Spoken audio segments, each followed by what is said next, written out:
Hi, my name is Kira Norielli. I'm the director of the Harmony Strategies Group. We are a collective of mediators who lead trainings, workshops, consulting, and coaching in conflict management.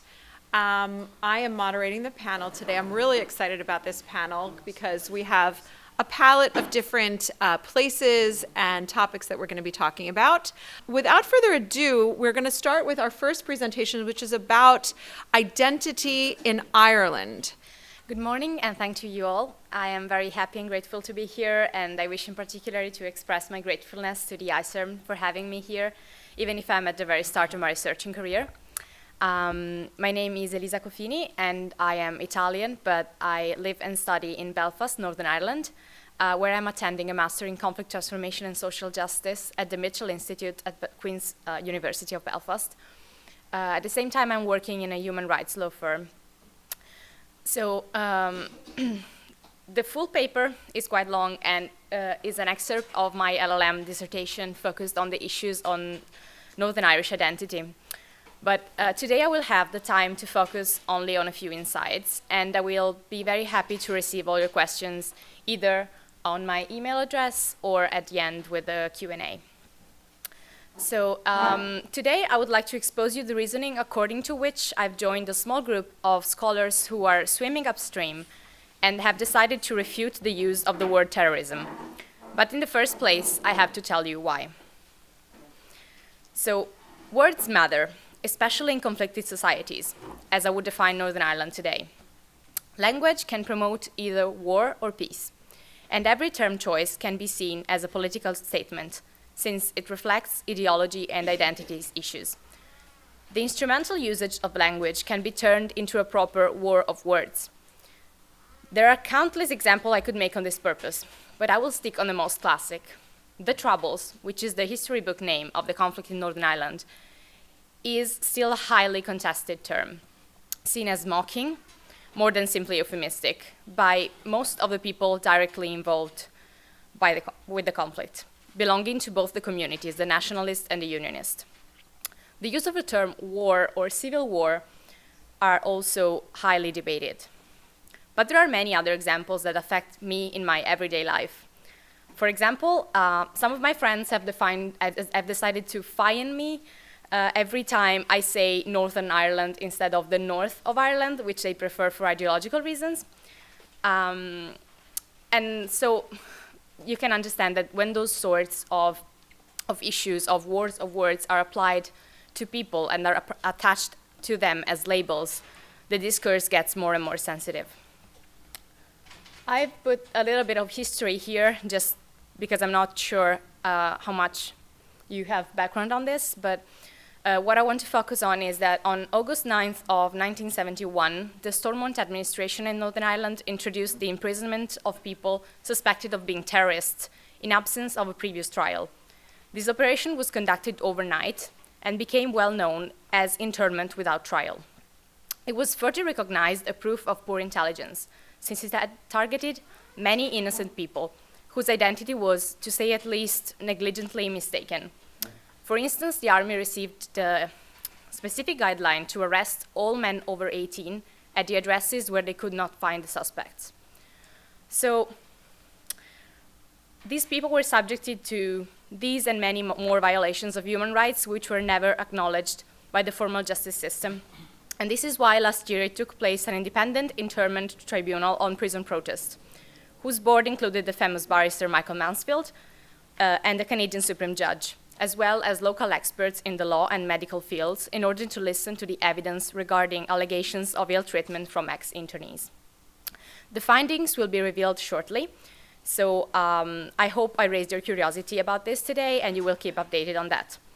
Moreover, I wish to recall that recently there was a public consultation on the future of legacy in Northern Ireland, and all the citizens could submit their proposals and have their say on the best way to address a series of matters, including the judicial cases arising from Northern Ireland's troubled past. So going back to the timeline,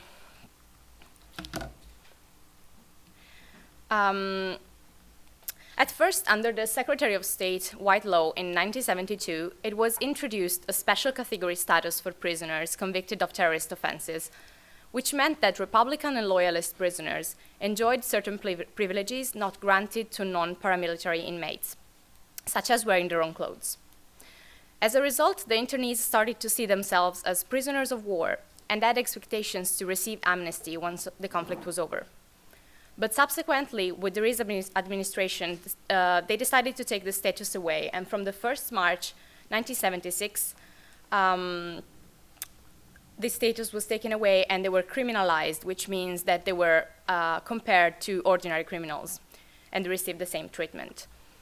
This was the engine for the Republican prisoners' struggle in the forms of first a blanket protest, which evolved in a no-wash, dirty protest, and finally in the infamous hunger strikes.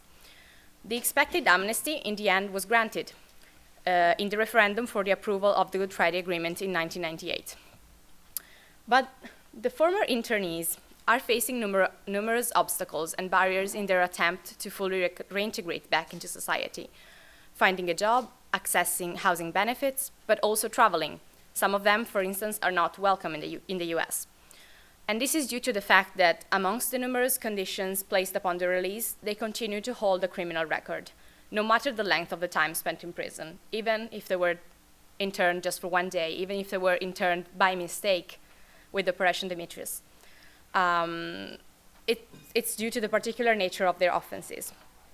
And therefore, various community-based organizations characterized by a bottom-up approach were constituted in order to help the politically motivated ex-prisoners to achieve full reintegration, including socioeconomic, familiar, cultural, and political, which will lead eventually to full participation and ultimately a full civic and political integration.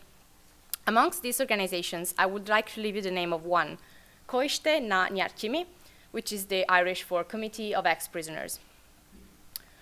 The reality of these social movements offers a case example of the process of self-help in social reintegration and an interesting process of identity restoration, or better, identity transformation, giving rise to a new politics of identity, the one of the former combatants, former prisoners.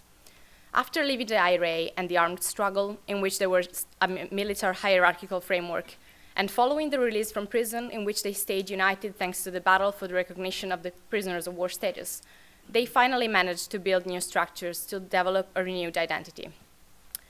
This is why the shame to be pointed at as terrorists adds up to all the issues we've seen before. And coming back to the theme of the contested definitions, some of them see themselves as former prisoners of war, others see themselves as freedom fighters, others support the longer definition as former members of paramilitary organizations who committed politically motivated crimes. But another option is offered by Michael Colbert, who is the founder of Koiste and a former member of IRA, who defines himself as a radical, meaning that as a person who shares the opinion and behavior of people who favor extreme changes, especially in government. And I really appreciate the choice of this term that can be considered quite old-fashioned, especially because in the latest years we are more used to it as a synonym of extremism. I think that listening to the narratives of people, especially to the way that they define themselves, is a good way to deal with this issue. So there we come to the core of the speech, why we should abandon the use of terrorism as both a descriptive term and an empirical category. When academics, states, or supernatural entities try to define terrorism, there is no consensus around many key topics, such as the intended effects of the violence, the actors, the targets. Therefore, it appears that scholars have longer tried to define the undefinable. Indeed, the term terrorism is, first of all, extremely subjective, and this makes its usage as an analytical category at least problematic. First of all, since what is often classified as terrorism coincides with politically motivated violence, it's necessary to challenge the reasons why the term terrorism was introduced at first, and why it's reputed necessary to distinguish some acts of political violence from others. The choice appears to be, first and foremost, political. It has a highly symbolic nature and pejorative inferences, And this is a precise choice as a response to the symbolism of those acts of violence. But all forms of violence are saturated with communicative elements, and many are addressed to a broader audience. So, moreover, the use of this term, as we've seen, could imply an increased risk for alienating the people involved in carrying out the violence, going a step further from condemning the violence as criminal, but labeling the people, whole groups of them, in order to delegitimize them. From that moment on, the category will be used to define all their future acts. Therefore, Dominic Bryan, who first developed this theory, suggests that the use of terrorism as an analytical category should be abandoned in academic research on the basis of a principle of responsible academic engagement, avoiding to engage in a mediatic exploitation of the term.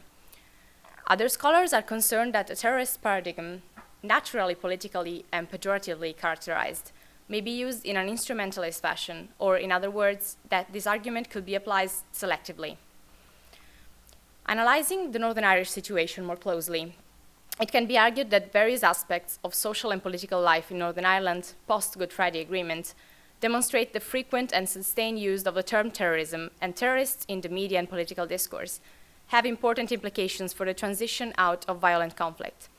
This affects broadly a conflicted society, from the substance of political peace settlements to the extent to which negotiated peace settlements are deemed acceptable by different groups, and therefore to the community-based work that must be done to follow up the high-level political settlement. And finally, the process of recuperation and healing undergone by victims and survivors of the violent political conflict, including the ways in which they seek to regain a sense of safety and value within their immediate communities and wider society. Sure, the use of the word terrorism and terrorists is by no means the only problematic element in post-conflict engagement, but is a key factor which makes political solutions hard to find. Moreover, the use of term terrorism makes the process of dealing with the past in a new and inclusive society particularly difficult. Indeed, this label seems for many people to leave a permanent mark on former perpetrators of political violence. A significant aspect of peace process has been the fact that individuals who were formerly associated with proscribed terrorist organizations, among which former prisoners, now hold office at various levels of local and regional government. And this would suggest that the early release of the people convicted of terrorist offenses as part of the Good Friday Agreement involved at least a tacit acknowledgement that there was a degree of political validity and meaning in their actions. But since the usage of the label terrorist in political and media discourse has not ceased, it can be very difficult for ordinary people, and especially for victims, to make the leap of imagination and faith from perceiving someone as a terrorist to seeing them as former terrorists and now partner in new society. Predictably, the return of ex-prisoners to society has not been without challenges. At the same time, there are large numbers of victims and survivors of the conflict who also have physical, psychosocial, and justice-related needs emanating from their experience of the violence. The British and the Northern Irish administrations, as well as the EU, have attempted to respond to these challenges by making significant funds available for community development and reconciliation work, and support for victims and survivors in general. But the dynamics involved for groups accessing funding imply the debate on the issue of legitimate victimhood. This situation is fueled and exacerbated by the past and continued use of the term terrorism in Northern Irish political and social life. There is no statistic or qualitative evidence to this effect, but it has been suggested that the frequent use of the term terrorism has the potential to impress upon a large number of people in Northern Ireland the idea that all the Republican and loyalist violence was aimed at creating a spectacle of human suffering. This disguises the meaning of what was taking place in reality. So some scholars suggest a different approach which could enable greater participation and collective benefit from political and socially restorative processes. Following Bryan's advice, the more critically engaged scholars should stop using the T word, resisting the temptation to use easy catch-all categories, such as the one of terrorism, to describe violent conflicts, not only because it's impossible to define, but more pertinently, because its highly politicized nature and the connotation it holds make it an unhelpful empirical and analytic category for understanding the conflict and all the diverse acts being studied. Furthermore, as showed in the consideration of Northern Ireland, the continued use of this paradigm contrasts with the efforts to genuinely engage with the problem of political violence which dominates the contemporary agenda. I will leave you with a quote, or better, with the original source of a quote. "One man terrorist is another man's freedom fighter." Well, this sentence, which nowadays is so much used that it can be considered a proper cliché, was first written by a British author in a novel about the Troubles, Harry's Game. Thank you.